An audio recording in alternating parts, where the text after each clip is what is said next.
My name is Loretta Boesing. I am a patient advocate who became an advocate after we were forced to mail our pharmacy for my son. And at the time, I was actually an insurance agent. So I didn't know that. Yeah, I had no clue what a pharmacy benefit manager was because it's nowhere on the exam. The agent exam is extremely hard. It's extremely thorough, but they leave off pharmacy benefit manager PBMs. We just look.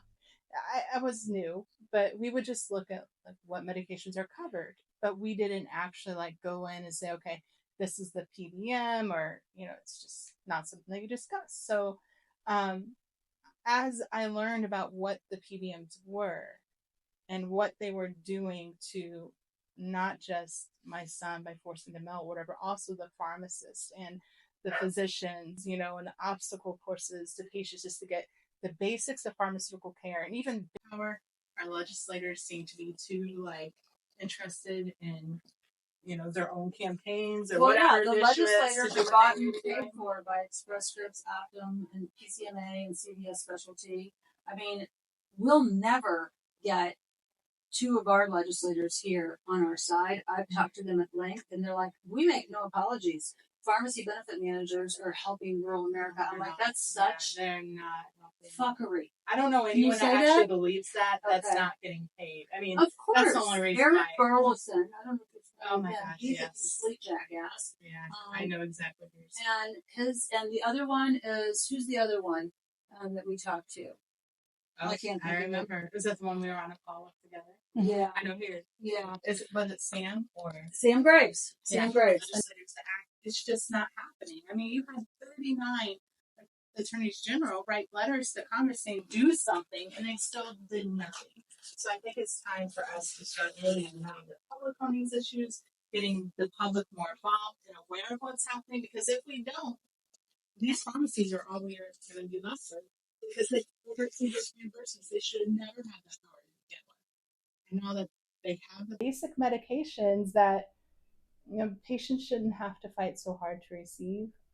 It wasn't about what was cost efficient. It wasn't about what safety or quality. It was whatever was making the money. I just swung into action. Like we have to do something more. We have to, unite. We have tons of physicians complaining online. We have tons of pharmacists. There are so many patients that when I first started, it was so hard not to end every night in tears because the stories are horrifying. If you just look up Express Scripts, OptumRx, CVS Caremark on social media, you just find so many patients literally like Illinois last week. I don't know if you were able to watch any of that. If not, I'll have to send it to you. But it was just the PICMA rep at the end was just like, we support independent pharmacies. We want them to stay in business. When the whole time they were talking about how they refuse to pay them more than pennies for the work and the services that they provide. And that's, still them getting reimbursed below their cost of medications. So they kind of tried to look like they're both the angel and the devil at the same time. It's like and that they're lying. They know that they're lying. It's the arsonist and firefighter. The PBMs create the fire, and then they come in to say they didn't put it out. Well, it's such propaganda too. It's like all these independent pharmacies are going out because of these new stipulations that are going to be put in place, but it's really just the DIR fees that are going to be processed, which I think independent pharmacies already have to do, if I read up correctly. That puts them out of business. They're not doing enough, to make sure that they're being reimbursed properly. And Pharmaceutical Care Management Association, so that's the lobbyist for the PBMs, again, OptumRx, CVS Caremark, and Express Scripts. So what they'll do is they'll have this like Missourians for affordable health care. That's what they almost have one in every state. Oklahomans for affordable health care. Sometimes they may even throw in something about employers for affordable health plans, or it's just something. It's always about being affordable, and they don't care about anything being affordable. I promise they don't care. No one does. I mean, no insurance company does. No. The best way to, I don't know, we have to get direct care, but it's like the manufacturers. We have to get the manufacturers to work with us too, where they're reimbursing the independent pharmacies. And they It's will. They will. There's a big movement coming around with direct care. Right. But I think that you're going to see the same situation blow up with PBMs as we did a decade ago with 401ks. And the fiduciary responsibility is now on the self-funded employer CFO. And the lawsuits have started, J&J. Which they're trying to get dismissed. Really? Yeah. Oh, yeah, of course. Oh, yeah. Everything tries to get dismissed. Wow. But I mean, this is one of many. I mean, we're writing to self-funded employers and educating them all day long, saying, who's the CFO? Oh, by the way, you're on the hook for the lack of fiduciary responsibility as you mandate to Express Scripts, who is charging your employees at 10x what they should be paying. Did you watch the United Healthcare little court hearing? Yes, I did. wanted to jump through the screen at Mr. Tillis or Sir Tillis. Sir? Sir. No, that's Sir Andrew Whitty. Oh, Yeah. No, who's Is it- Tillis? is it- The senator. Okay. And he really ticked me off because he was didn't like, see that part. United Healthcare is a victim of a hate crime. And I look at Oh you my as a goodness. victim, and I'm like, all these people are accusing you when you guys were victimized and you had stuff stolen from you. And then Wait the a next second. Senate. Tillis. Is he still senator? Yes. Okay. All right. I tweeted him. Oh, I don't okay. tweet often. Yeah. But when I do. Boy. Don't threaten a 28-year-old to tweet. C Money 636. You want to watch out for her. Yeah, you do. But you do. I was so angry. But the lady afterwards was actually like, so would you say there was protected health information that was taken? And he was like, yes. And she goes, you know, you're legally obligated to protect that information and make sure it's secure, state and federal. And she goes, have you notified all these patients that their information's out? And he goes, no, but we're looking to in the next several weeks. And she goes, you've said that the last 69 days. PBMs have a whole different set of rules than we're charged with. I think that's a the patients are at the bottom, then the pharmacist, then the doctors, and then it's everything with PBMs, insurance companies. I mean, I actually have a call with CVS, 2 VPs at CVS Caremark at 2:30 today because they want to understand, what do you want? Really? Okay, you know what I want? Yeah. CVS, I want a pathway to care for my patients. Come on, Karen. It's not hard. They make it hard because they want to put obstacles after obstacle after obstacle. It's like, well, all that we want as patients, as caregivers, is to ensure that us or our children can have the medications that they need safely. They're able to access the healthcare providers that they want, whether it's the pharmacist or physicians. And they want to make sure everybody's getting paid for the work that they do. We don't want to see everybody getting paid to the point that we're losing our pharmacists, we're losing our physicians. We can't. I mean, rheumatology right now is in such a crisis. We need rheumatologists. Don't ask a couple Medicare Advantage plans that. Yeah, I know about that a little bit. Yeah. You know what they tell us when we ask for relief on prior authorizations of a Medicare Disadvantage plan? They want us to prior authorize methotrexate, which is an extraordinarily inexpensive drug, folic acid, all these really inexpensive drugs, and it's not like a couple of questions. It's 7 pages of questions, 42 questions. They don't give a rat's redundancy. And they have the nerve to ask, what do you want? And let's start with this 42 babes. Stop the pop quizzes. Like, the doctor already finished how many years? I always get it wrong, and she's like, add another 4. This for 33 years. And you know what? It's convincing these huge. They don't understand it. Well, and if you already have the money in your wallet, you're not really concerned to change if it's not affecting you. Yeah.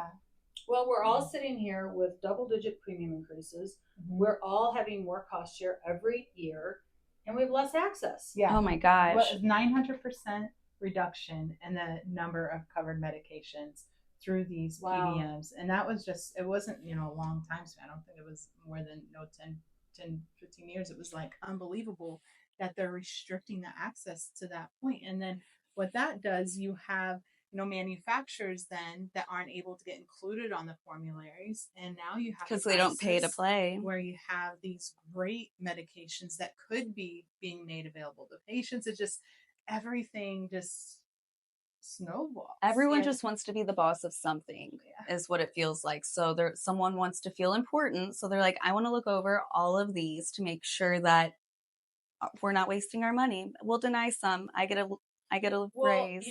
Even silly, stupid, inexpensive drugs. I shouldn't say stupid. Inexpensive drugs like methotrexate. I had a Medicare disadvantage pharmacist who thinks she's an equal with Dr. Bach, 33 years of rheumatology. And she was like, I'm going to talk to you about how to prescribe methotrexate. And he's like, listen, let me tell you something. I've prescribed more methotrexate in 33 years than you can even count. Like the audacity and the nerve of, and this is a local insurance plan. Wow. A local Medicare disadvantage. 5 stars. 5 stars, 5 not stars. so much.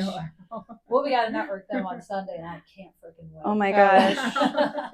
But I've like been tearing up seeing patients because like these 87-year-olds can't come here anymore. And like, I love an old man. Like, you're so sweet. And like, so I'm saying goodbye to them. And I'm like, oh, well, listen, their insurance is control. It is their insurance who calls the shots. It doesn't make me care less. I think people know that now, don't you? Yeah, I think they're figuring it out. Not these older people, though. PBMs still make it so complex. I think it's so hard. It's hard, one, to even understand, even as someone who was in insurance before, it's like, it's really hard, even for me, to try to explain everything with Medicare Advantage, the plans, what they cover, what they don't cover, and then what they do. Story for you. Like, how would they get these patients to switch to Medicare Advantage? So for my niece, I helped take care of, and she gave me permission to share the story. It's like, so she has cognitive deficits, and my sister passed away from cancer, so she always wanted me to like try to give her like as much freedom to do as she can on her own. Aww. Well, she can't drive. She lives about an hour and a half away from here, so she gets food from the food pantry. Well, they like have an insurance representative at the food pantry offering a $50 food grocery card to people who sign up for Medicare Advantage and switch from regular traditional Medicare. She did it. My parents did it too. And they're like, but look, we did this plastic shoehorn with the United Healthcare logo on it. I'm like, Dad, you got a 10-cent shoehorn with United Healthcare logo on it, and you don't have healthcare. But look at the comparisons that they give people. They'll put Medicare, and there's 4 things why you should have it, and the Medicare Advantage, it's 7 pages. Yeah. Right. So it makes it look like it's you're getting an advantage. The overall strategy in a rheumatology office for Medicare Advantage is it's not Medicare and it's not an advantage. Yeah. So but we live and we work with people that are the working poor. Yeah. So I get it. We've had a lot of patients that go Medicare Advantage, and once you're a rheumatology patient and you go down that slippery slope of Medicare disadvantage, you'll never make it back to underwriting. May 17th again, because so UMSL has a really open. Oh, okay. Yeah, they do. They have a very open view towards demonstrations. They don't mind.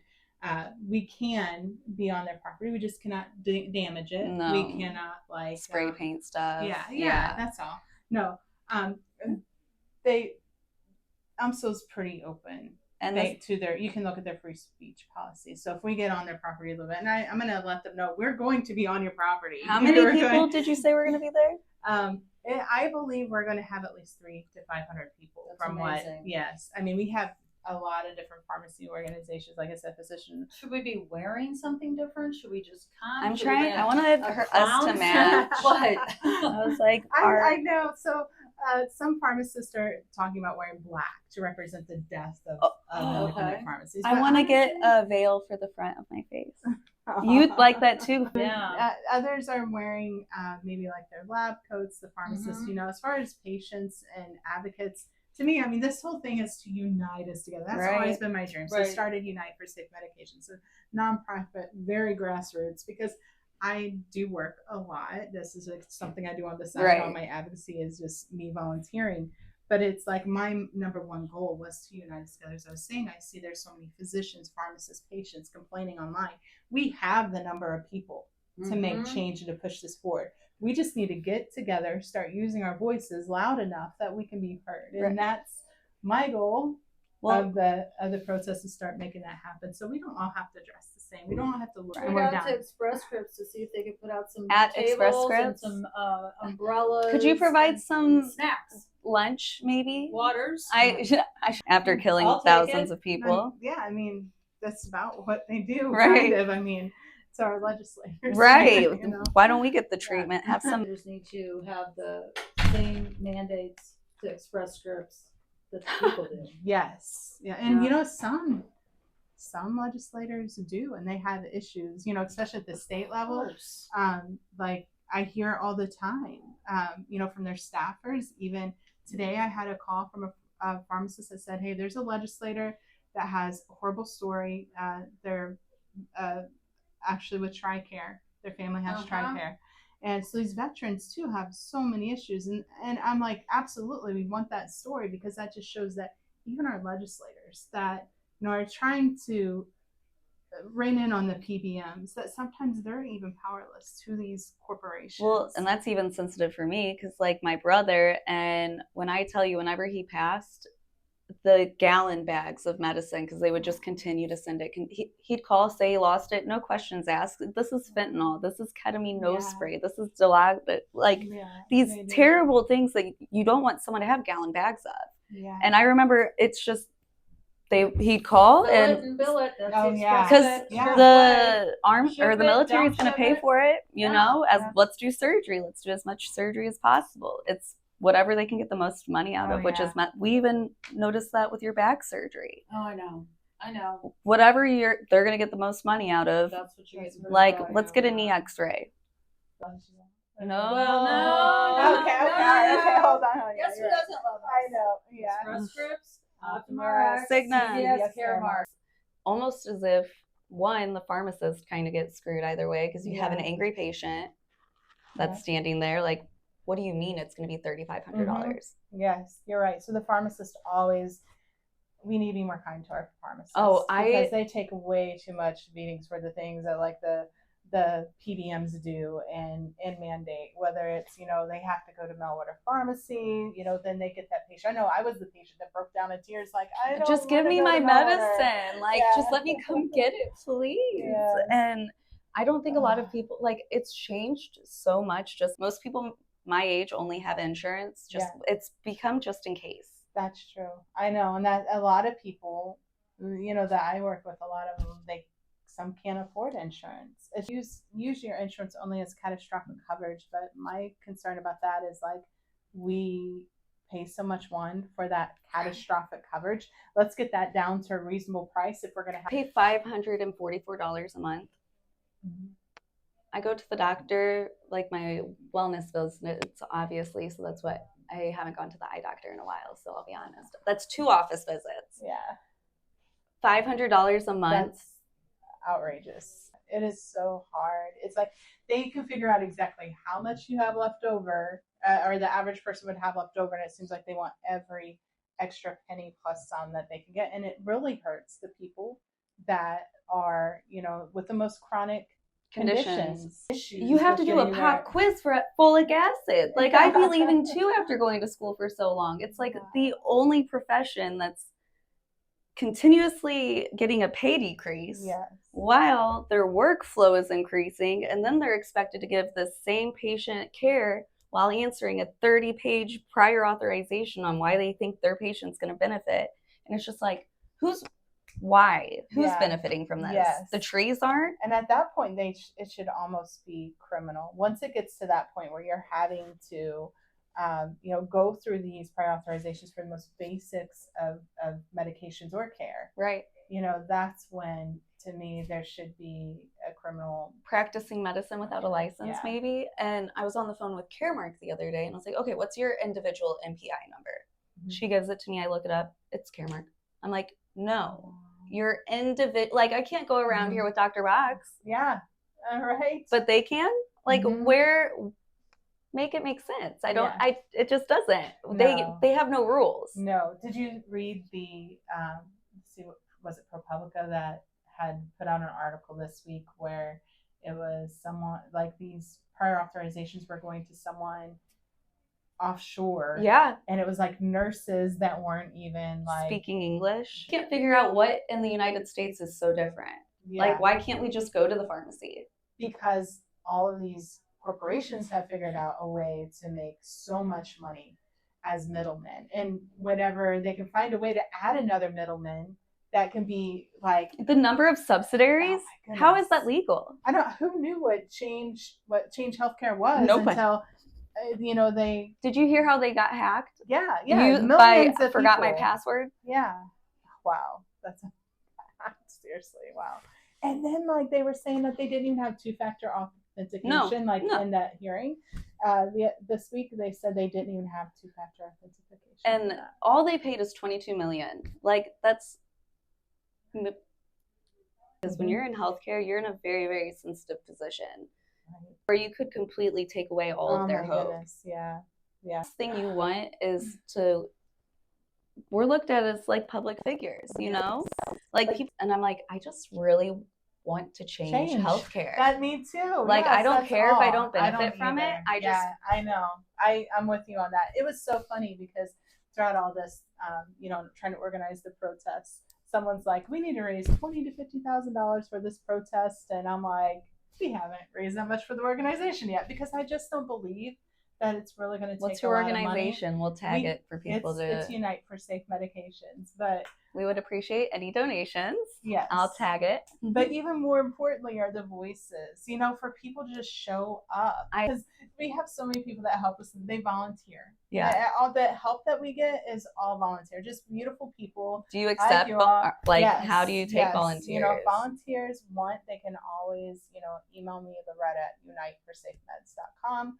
We need as much help as we can get, when it comes to, story writing, whatever it is that you're gifted and talented at, reaching out to media, getting patient stories told is just so important. Yeah. Because a lot of times it's hard to find the people that are willing to share their stories. And then if you don't get them sometimes in that moment when they're really upset, we sometimes lose them. And I agree. I think if people know there's more people like them, they're not going to just sit at home and whoa, I don't have anyone. You do have people. No.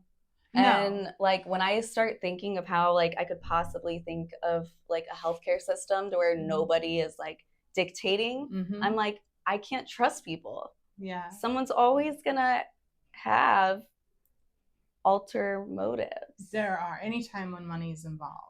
I mean, I truly believe it's the root to all evil. Yeah. Let's just take care of people. Treat others how you want to be. I learned that in kindergarten. I know. Treat others how you want to be treated. And I think so many people get away from that, even as healthcare professionals, because sometimes they get beaten down from the system. You see that a lot with pharmacists, where it's just they're so tired of the system, and they see their patients just having to tell them, no, we can't give you this medication, and they felt before they had gag clauses where they couldn't tell them, well, hey, this is cash price. Yeah, you may not be able to afford this $500 medication, but I could give you this $20 medication that works just as good. It's a generic, but So kind of tell your story about the problems you had with my son. My son had a liver transplant at the age of 2 from a 3-year-old little girl. It was just overnight, healthy kid. Just went downhill fast. First symptom of flu was 100-degree fever. I worked at the hospital as a social worker at the time, and I helped people without insurance. So I would hear the stories. I worked a lot by the ER, and I would hear the stories do not bring your kid in within 24 hours of their first symptom. But my son's color just wasn't looking right. So I went ahead, I brought him in first to the urgent care locally, and they're like, oh no, his color does look off. Bring him, up north. I'm like, all right. So took him to St. Anthony's local hospital here, and they're like, his kidneys are failing, his liver's failing. It was just your ears go numb at that moment. It's just kind of the ringing, and you're just it was so hard. Yeah. And then they're like, we're going to transfer you to the city hospital. And I'm like, in the city, I live about an hour south of here. To me, it's the city. We are there. And that's when it clicked to me. That's okay, serious. He's and then next thing I know, we're riding in an ambulance, going to one of the large children's hospitals here. And about a week later, he got his transplant. It was like a month and a half roller coaster, up and down, up and down. And well, and as a mom, you're freaking out because you're like, can I give mine? Can I like give him yeah, mine? I know. Like, what do I like? Yeah. How do we expedite this process? Like, how did you deal with it? So it was like about a week. His condition wasn't improving, and it was so bad. At first, I had asked one of the nurses. I said, "How?" Like after a couple days being in the larger hospital, I was like, "How's my son doing?" And they're like, "He's." They would give me hope, and I specifically asked, "How is his liver labs?" You're like, just give it to me brutally honest, so I can at least like no, don't sugar. They wouldn't. I didn't that. have a clue until my son ended up in the ICU about a week later. And then they said, your son's going to be placed on a ventilator, right? And yeah, because they're like, oh yeah, we only check the liver labs, once every week. And I'm like, at the time we didn't have this mind chart where you could look it on your, now you can go online, you look at your own labs, and I suggest people do that. Oh my gosh, they've had to change it too to where you have access to the side notes that the doctor had put too. Really? So when you find a good doctor, it's a good doctor. Yeah, it's hard to find a good one. I got a good one too. Having someone that knows your family history too is huge. Oh yeah. I mean, both on the pharmacy side and then also on the healthcare provider side. Both of that is like physicians, whoever treats you, like you want them to know that and to have that constant like disconnection, like, oh, now this provider is not a network. And we know as these companies are buying out physician groups, now if you're lucky enough to get a loan from United Healthcare, like it's a wonderful life. I actually think that they in the hearing with the Change Healthcare hack, and now you have United, who owns Change, offering the loans to physicians. Did you hear where they're like, oh well, you bought out this one? Yeah, and how are you now? They're concerned that you're going to use this information that you get from these physicians applying for these loans against them to later on be like, okay, they can't even afford medical services. Like, what do you mean they took a loan from us? It's literally, one day Julie was like, I wouldn't be surprised if they planned it. And I was like, I know. Like, how genius would that would be genius. I couldn't say that out loud, but since you did, I would have to admit I was thinking the same. It's like there's that thought that as much as you've seen them do, and they're denying kidney transplants. What's going to stop them from not paying people? They're not losing. And the one guy assured the investors they weren't going to lose a whole bunch of money. How are you so sure? Yeah. For him to even stand up there and try to like make it seem like he is a victim, like he's the one that's going to suffer from this when he maybe has 12 years. Oh yeah. Like, buddy, they deserve time. They deserve the lowest level health care for the rest of their lives. Yeah. What I don't get is how they get by with so much. Like they get by. So I can go back to my son's story. Like we had decided at one point about a month and a half after we were discharged to try Melwood Pharmacy. Well, they ship his medication in only a bag. It was a liquid oral children's transplant medication, only a bag on a 102-degree day. So trust it, right? Yeah. You would just think, well, someone's sure. Well, and I probably would have. I would have thought it was safe. Yeah, I mean, it's. I don't think I would have thought twice, right? I would have. Surely FDA is like regulating this. Mine until I gave my son the medication. A week and a half later, we're getting a call from the nurse saying, Loretta, you need to get up here. Your son's in rejection. We have to give him the harsher chemo medication or else, he might lose his transplanted liver. Or it was just. It's just, if it's happening to one person. Oh yeah, it's happening a lot. I mean, no one thinks about temperatures as they ship out these medications. And it's one thing if you want to take that risk. As children, I don't think children should be forced to take that risk, and I don't think as patients we should be forced. Well, so that's especially if we're not educated. No, we're not educated. That the FDA doesn't regulate it. Right. Our state boards of pharmacies are to like kind of involved with those same corporations to. Express Scripts lives here, so I mean, Missouri, we're in trouble. So in Missouri, it's like the Board of Pharmacy, they're not going to do anything. I've been trying to get them to for the last 5 years. They refuse to do anything to ensure the safety of our medication shipped by mail. And correct me if I'm wrong, these are mostly like older white gentlemen that have been privileged. Yes, they have been on the board, many of them. Silver spoon. Yes, for way too long. So to where they probably had a rusty needle whenever they were a kid getting it. So there's good state board of pharmacy members, but there are some really bad ones. There in Missouri, there are some that just absolutely they don't care. I mean, they do whatever they can do to protect profits. So here in Missouri, they tried to throw out a guilt trip that said, well, if we do, regulate the temperatures of mail order pharmacies, then it's going to hurt these smaller independent pharmacies. Or the rural hospitals whenever we were on that call. Yes. And I was sitting there and I'm like, do you understand? She texted me afterwards and she goes, I love your facial expressions. Because I'm just sitting there and I'm like, what?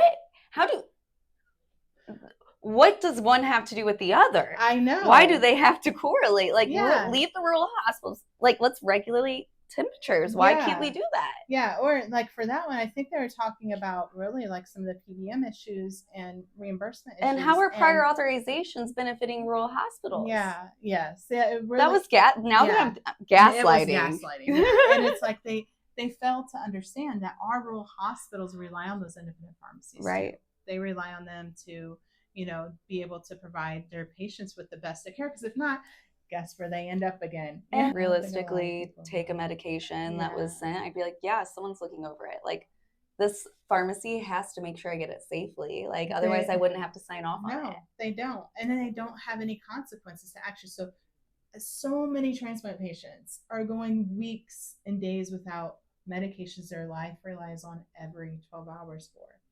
If a healthcare provider or nurse is say patients in a hospital and they don't give that patient the medication every 12 hours, what would happen to that nurse? Fired. Guess what happens to these pharmacies that we're forced to use for every day of delay of a patient's medication? We need to be testing all of these medications because whenever I take a medication and I'm like, oh, it doesn't work, maybe it's just not effective if it's been exposed to high temperature. It should never have been allowed for medications to be shipped anywhere in the system without proper protection. The FDA does regulate manufacturers. To the point Alex Oshie was saying, like, we have to make sure there's not even a hair anywhere to get this passed. Let's open more manufacturing places. Like here in the U.S. Yeah, that's a great thing that Mark Cuban is doing as well as bringing manufacturing here to the United States. Shout out to Cost Plus Drugs again. Yeah, because I'll email you in. How was your daughter with your son? Was your daughter around? No, so she's actually younger than because you've kind of gotten the brunt of the stick when it comes to. Oh my goodness, yeah. So right now Wesley's doing great, but then it's just my daughter. We've been going through a lot with her, so she's been in pain daily now for over a year. It feels really unfair what we're going through. So she was in gymnastics. She's very active in gymnastics. She was my kids are homeschooled. She wants to go to school, but right now she can't sit like in a chair longer than 10 to 15 minutes without being in pain. So what does she say the pain feels like, if you don't mind me asking? Like, how does she kind of describe it? Sometimes she says she feels like she could feel something like grinding in there. Sometimes she says it's burning. Sometimes she says it's deep. Right now her pain seems to be more like in her middle and she's probably back. Too young for like. She's 10. Yes. Oh my god! So it's like and it's constantly... like these 10-year-olds aren't making up that they're in pain. No 10-year-old wants to like not go to the playground and be like, I'm in pain. We spent New Year's Eve with my daughter laying on a cot in the living room. She's like, Mom, this year has been the worst year ever because everything I've done, I've been in pain. And it just makes me so sad for her. And like, it's been so hard to get her care. So it started off with, after she wasn't getting better for a few months, I'm like, okay, I think maybe we need to get checked out and see what the doctor says. So doctor does an x-ray. They're like, there's this little condition in her back.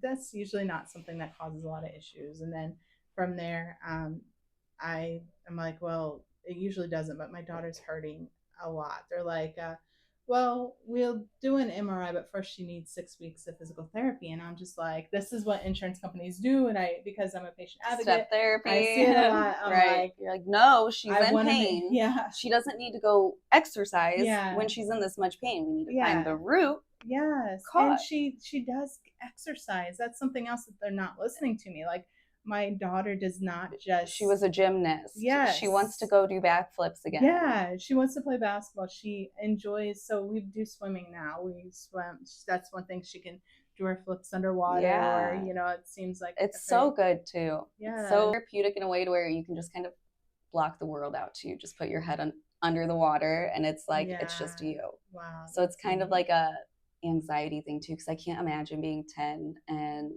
already experiencing the dark side of healthcare. Oh, she definitely has. So we've had, you know, one doctor that was like, when you hurt, you're not allowed to tell your mom until you run. And now, as an advocate, normally when I would hear that, I would just be like, that's wrong of you to say that. Like, you should not say that. Like, if you think my daughter needs to get more exercise, you can say that in a polite way and say, I think, you know, we need to strengthen her core. Don't talk to mom. We need to run. Yeah, I know. Yeah. Kind of like, look at me as a kid. Like, I'm just a kid. Yeah, I know. Right. And like, she did not deserve that. Like, if you want to take her out and you can, you know, get on to me, but she did not deserve that, because she's doing everything she can to keep herself healthy and strong. And happy at 10. Like, she's already having to battle the mental health of not being the same as her friends. I didn't realize, like, how bad pain can get someone down. Like, when I see my daughter depressed, it really makes me angry. It makes me so angry at this. I think it makes us, it's just hard. It really is. And especially 10-year-olds are elderly, are veterans, they shouldn't be getting their hope taken away. And it's like, they shouldn't be scolded. I mean, she doesn't deserve to be scolded. And that wasn't the only doctor that scolded her. There was another one as well. But it's like, she's 10. She's still trying. So we're going through all that with her. So there was one doctor that said, look, there's this condition in her back. We think she needs surgery. Well, we were going to go do the diagnostic injections for that. I might have used all the tissues in here because I'm a crybaby. Okay. You're fine. Fine. So now with that, like, we went to go do the diagnostic injections, and he's like, hey, you know what? I'm going to say this. He's like, where she's hurting today, he's like, if I put these in here, it's not going to help her where she's hurting. He's like, so I don't think that we should do these today. And he's like, I think your daughter has a connective tissue disorder and with the growth spurt, you know, and it's like, okay, so we're back here again. This has been told so many times. Did she get a test? Because there's a test for it. Oh, amazing. I didn't know that. But so I'm like looking at this group where this condition that they think she has, like, is there so many other patients experiencing the same, like, gaslighting? Well, and it almost makes, like, I'm sitting here like, wow. Yeah, see, like, this over the weekend, she, like, her hip, like, we were going to go out to eat at one of her favorite restaurants. It's like her hip had literally, like, popped out of place. You know what I mean? Like, it's like you went through that with Wesley, and now going probably extra stressed, like, so then you're getting gaslit. And it's like, how do I make it more clear? This is a 10-year-old. I'm not doing anything but trying to help her live her life. Oh, yeah, I know. Yeah, and just not be in pain. That's all I want is for her. I cannot wait for her to be like, Mom, I'm not in pain today. Like, the day we have that day is going to be one of the best days, because, like, what Wesley went through was hard. But having a child who is in pain and you can't fix it. That was like, well, and that was like the down, to be honest, like, we're about to get really personal, but like, I think that was the downfall to my dad. Like, that's what caused him to drink so much, is because he was watching my brother die.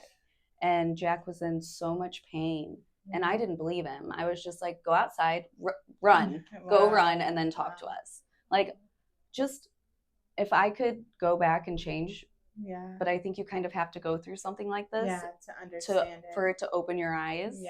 And now I enjoy being the person that's like, listen, you're not crazy. Yeah. You're not Yeah. crazy. There's a reason. And if we're not able to help you figure it out, someone is Yeah. going to. Oh yeah. Well, and that's like the doctor was like, has she been tested for anything? And it's like, no, not other than the x-rays, no one's really tested for anything. He's like, she needs to get tested with the connective tissue disorder. So in that group I'm looking, there's like a year wait, 2-year wait. And I'm like, oh my goodness. So then I start, just during the searching, for testing. Well, even looking free market medical for labs that you could just go to and pay. Yeah, well, that's kind of what I did. Is I found a place where we could go and pay. We have to pay for it, but insurance won't cover it. But that's what happened too with the orthopedic physician we went to, surgeon. We ended up. I wanted the best for that condition to be able to roll it out. We ended up having to pay out of pocket for it because insurance wouldn't cover it. So that's where I'm saying, like, we basically, when people say, well, let's use it as catastrophic. We already are. We already do. You're like selling our houses to yes. be able to get an x-ray so that we can get the surgery and then pay a $6,000 deductible. You got it. I know. So I'm like, leave me on the floor. Please. I was like, I don't want it. I can't afford it. I don't. And that's an awful thing. Like, I'm fully insured. Yeah. Oh my gosh. To tell you a story, Wesley so I just got insurance at the hospital the week that Wesley got his transplant. My insurance had just kicked in that week. So imagine how different the story could be if, because we were between jobs. Like, I was trying to get on full time at the hospital because that's what I worked at the School for the Severely Disabled here in Missouri for a while. And then I always wanted to be a hospital social worker. That was such a hard job too, because you're sitting there dealing with people that could have been in the same situation that you could have been in. Yes. Oh yeah. Yeah, I know. Exactly. That went through my mind a lot. And that week just so happened the insurance kicked in. But those are things back then. It was tough because there wasn't, so this is pre-ACA, there just wasn't a lot. To me, there just wasn't a lot of options for people, especially if you had any type of pre-existing conditions other than Medicaid. I mean, there was a certain type of pool that you get into. I feel like they're important, and I feel that because, like, my mom lied about so many different medical conditions. Again, but it's just, even with that information, it's like you still don't know. No, it's just so weird because you think you would be able to go back and it's like there's so much that needs to change. Like, our ADHD has gone wild during this, but it's just fun. Because there's so much corruption, and and I feel like I'm just like telling people, and they're like, there's no way. And then people is this really affecting? I'm like, entire communities, our entire nation, every taxpayer is like overpaying for medication. Well, and how all of, like, in healthcare, everyone's dropping the ball. Yeah. It's like, what's the point of trying? Yeah. You gotta try. I say I'm Tinkerbell. Like... I'm Tinkerbell. Sometimes I'll be like really sad, and I'm like, I just need some pixie dust. Like, I'm just sad. I need someone to believe. It does get hard. It gets hard, I think, to give up hope when you are seeing it with every day. Large amounts of people. I feel like I would be curled up in a ball if I were you. It's just like, that's not an option ever. Like, it's like if there are days when it gets really hard, thankfully I have an awesome husband that helps me through those days. How did he handle everything?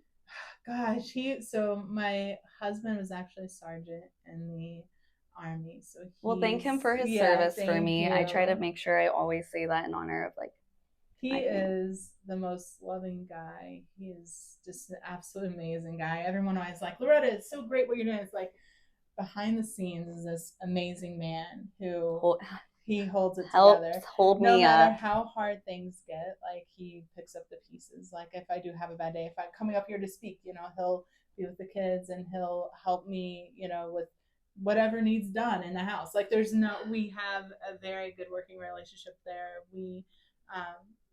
He's being in the Army, he's very calm. Yes. Even in, like, the most when you would expect them to freak out. Yeah. When I'm freaking out, my husband is always calm. He's basically doing the, like, military thing, like, straight Yes. face, just breathing through the nose. Just don't show any emotion. It is so funny when you first get out of the army. It's like all of our pictures are like he's like very straight faced. Oh my gosh. Like, is he happy? And I'm like, this is just what he's used to. You Well, know, I smile all the time. Yeah, it's a picture. It's natural. I smile if I'm nervous. I smile if Yeah. I'm scared. I smile like we had a patient that was yelling at me, and he's like, "You're not going to come in here with your stupid smile." And I go, "You're not going to yell at me in here, I don't think."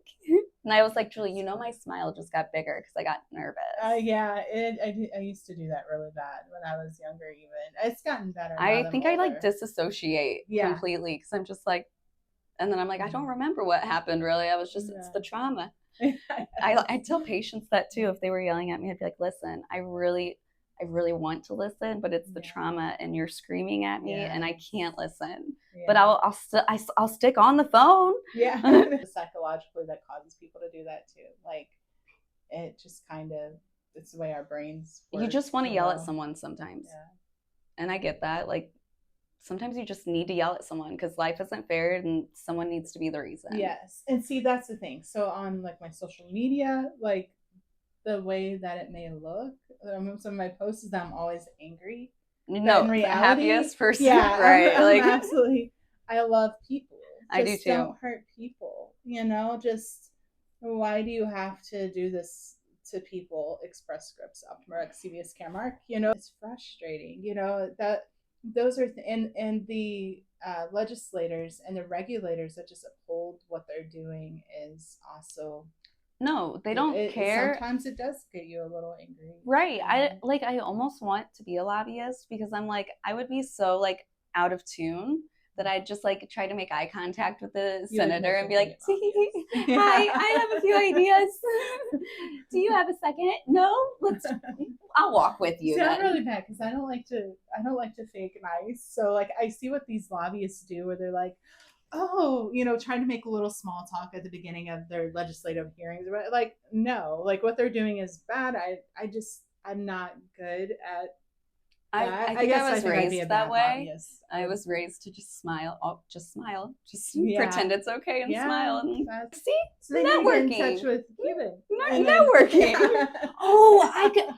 Did you get their aggravation? Yeah. Yep. Right. Yep. Okay. We were just my CVS Caremark call was how'd that go? Complete trash. Good. They're making changes. They're like, well, we just want you to know that we've already moved 50,000 patients off branded Humira onto the biosimilar that, wait for it, CVS owns. Oh yeah. Hiram and there's been it's just gone so great. I said, well, my goodness, we only have 75 patients that are on branded Humira that are in the CVS Caremark hands and clutches. Yeah. Why don't you just have your medical director write your biosimilar for those? He's like, that's not going to happen. I'm like, okay, Mr. Grumpy Gills. And he advised that he can have their rheumatologist medical director have a call with Dr. Bach to educate Dr. Bach on this. Oh my God, we're so lucky. Perfect. We are so lucky. I would love to have that. Could we have a staff meeting for it? Can we have like a blow up house for this? Sounds great. Could he come in person maybe? Wouldn't that be so great to be schooled? Could you imagine by a non-working physician? Oh, that would be. Or having to deal with Julie and I. Yeah, maybe we could do shots. Afterwards. Every time you lie. Yeah. We'll get a shot ski from Andy Cohen and do I've never done a shot ski. Caremark rheumatologist who doesn't work with patients. Who's definitely still, up to date on all the medications, obviously. I was talking to my parents and I'm like, Dad, he's like, look at this great United Healthcare and off the shoehorn. Do they have any coffins in here? They don't. I love what you do, my friend. And I love all the work you're doing for the people of Missouri. I really do. And we are so excited to stand next to you on May 17th. That means